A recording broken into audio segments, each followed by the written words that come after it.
Hello and welcome. I'm delighted you could join me on what promises to be a quite extraordinary journey. Our world, this remarkable blue sphere spinning in the vastness of space, is a treasure chest of wonders, brimming with places that can stir the soul and awaken a profound sense of awe. It is a planet of spectacular contrasts, of breathtaking beauty, and of stories etched into the very fabric of the land and sea. We are by our very nature explorers, and the impulse to see what lies beyond the horizon is as old as humanity itself. In the moments that follow, we shall embark on an expedition together, a grand tour of our planet's most remarkable destinations for the year 2026. These are not merely places on a map, they are living, breathing ecosystems, ancient cities whispering tales of forgotten empires, and landscapes so sublime they seem to have been painted by the hand of a master artist. They are experiences that have the power to change us, to deepen our understanding of the world and our place within it. So, I invite you now to quiet your mind, to let the world outside fade away, and to imagine yourself standing on the edge of these wonders. Feel the crisp Arctic air on your face, the warm desert sun on your skin, the gentle spray of a tropical waterfall. Picture yourself walking in the footsteps of ancient civilizations and witnessing the timeless drama of the natural world. Our journey begins now. Our first destination takes us far to the north, to the Kingdom of Norway, a land sculpted by ancient ice fringed by dramatic fjords. Here, during the long dark nights of winter, the sky itself comes alive. It is a spectacle that has inspired myths and legends for millennia, a celestial ballet of almost unimaginable beauty. The Aurora Borealis, the Northern Lights. They are not simply lights in the sky, they are a direct, visible manifestation of our planet's connection to the sun. Particles ejected from the sun's surface travel millions of miles across the void of space. Upon reaching our world, they are drawn towards the magnetic poles colliding with atoms and molecules in our upper atmosphere. It is this collision, this energetic exchange that ignites the heavens. The result is a silent, shimmering curtain of light, a river of ethereal green occasionally blushing with pinks and violets that ripples and flows across the canopy of stars.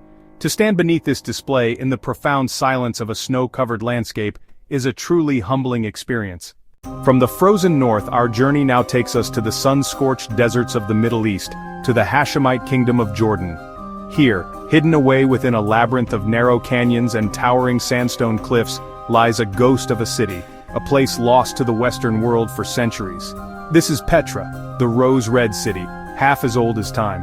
The approach to Petra is, in itself, an unforgettable experience. One must walk through the Seek, a winding, narrow gorge over a kilometer long, with rock walls that soar hundreds of feet on either side. The path twists and turns, the anticipation building with every step. The colors of the rock are extraordinary: red, orange, pink, ochre, and then, through a final narrow slit in the rock, you catch your first glimpse. It is a sight that has astonished travelers for generations. Al-Khazneh, the treasury. Its magnificent facade, with its intricate columns, statues, and urns, is not built, but carved directly out of the sheer sandstone cliff face. It is a staggering feat of engineering and art. Beyond the treasury, the canyon opens up into a vast valley, revealing the true scale of Petra. This was not merely a ceremonial entrance, but a bustling metropolis. We now travel across the globe to the northeast coast of Australia to witness a living structure so vast it can be seen from space. This is not a creation of humanity but of countless tiny organisms working in concert over millennia. The Great Barrier Reef. It is the largest coral reef system on Earth, stretches for over 2,300 kilometers. Slip beneath the surface of the coral sea, enter a silent, weightless realm of dazzling color and bewildering diversity. Coral polyps, the tiny architects, have constructed an underwater city of extraordinary complexity, all in a kaleidoscope of colors. This structure provides a home, a sanctuary, schools of iridescent fish, thousands moving as one, shimmering in filtered sunlight. A majestic sea turtle glides effortlessly. A giant clam, its mantle displaying electric blue and green, filters the water for nutrients. A shy clownfish, nestled safely within its anemone home. A mesmerizing cuttlefish, changing its color and texture in the blink of an eye. But our visit here is tinged with a profound sense of urgency. This delicate paradise is facing an unprecedented threat. Our expedition now takes us high into the Andes Mountains of Peru, to a place shrouded in mystery and breathtaking beauty. Perched on a narrow ridge nearly 2,500 meters above sea level, is a city that was hidden from the outside world for centuries. This is Machu Picchu, the legendary lost city of the Incas.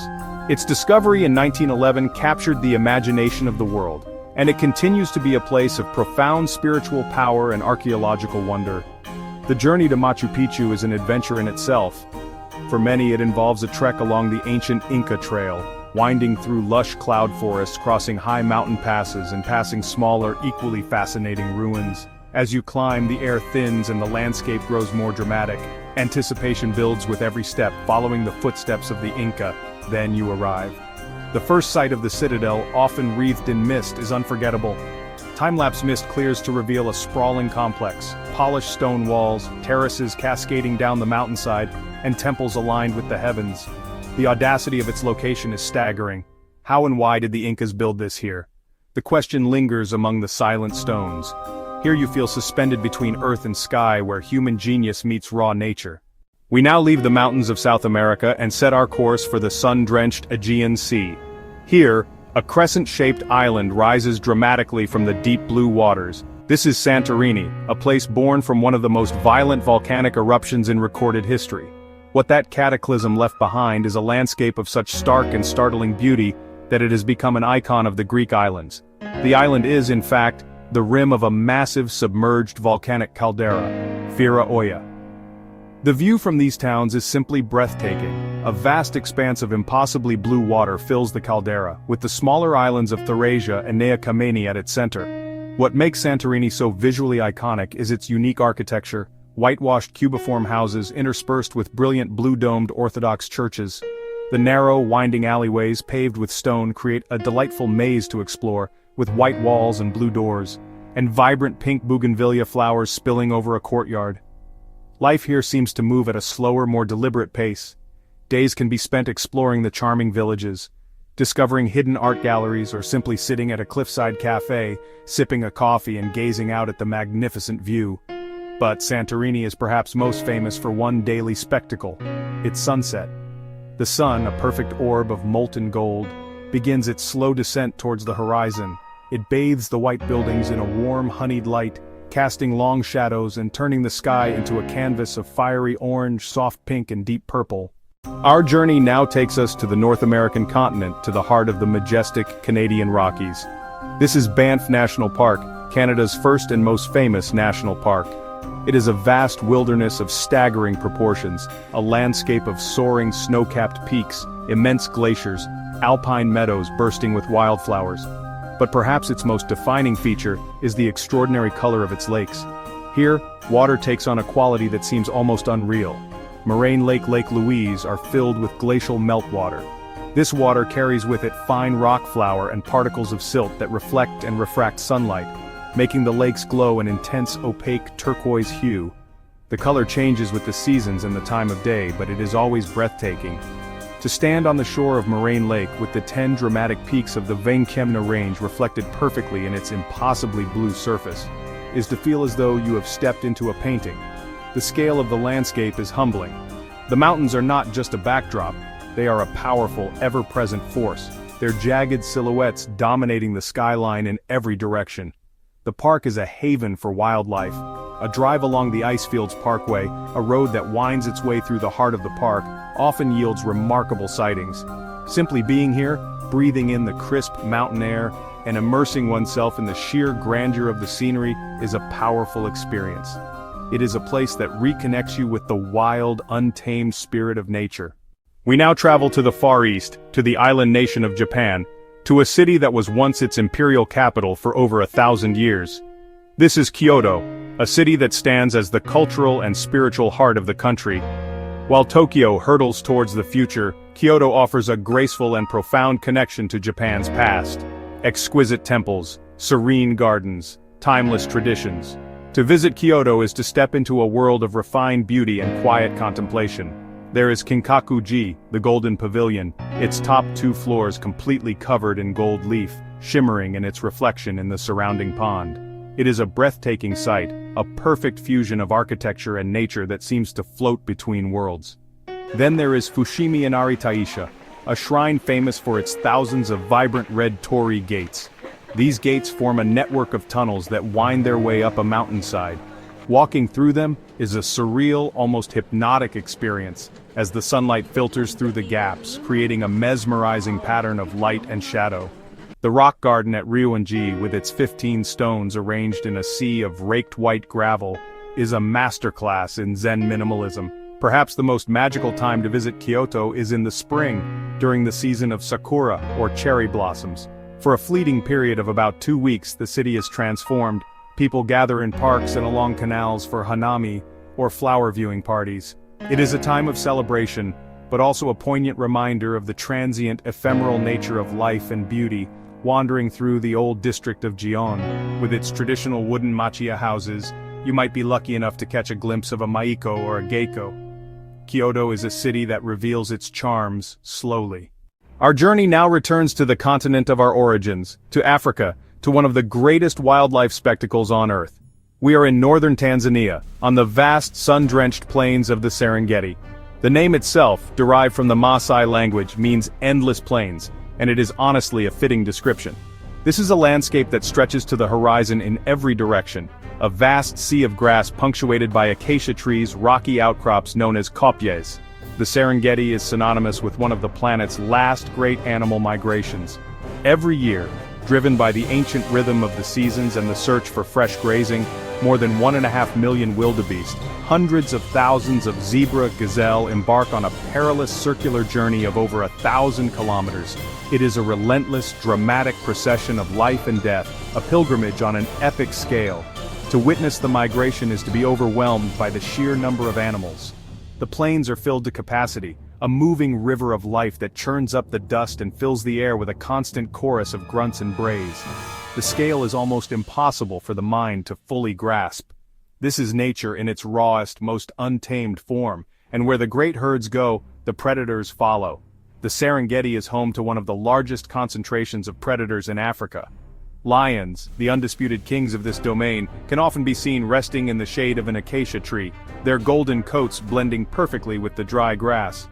The drama intensifies at the river crossings. The herds congregate at the banks of the Grumeti River, the Mara River, their hesitation palpable. To be on safari in the Serengeti is to be a privileged observer of this timeless drama. It is a profound and primal experience, one that connects us to the very pulse of life on our planet. For our next destination, we travel 1,000 kilometers off the coast of South America, to a remote volcanic archipelago that has had a profound impact on our understanding of life on Earth. These are the Galapagos Islands, a province of Ecuador. It was here that a young naturalist named Charles Darwin made observations that would lead him to formulate his theory of evolution by natural selection. To visit the Galapagos is to step into a living laboratory of evolution. What makes these islands so unique is their isolation.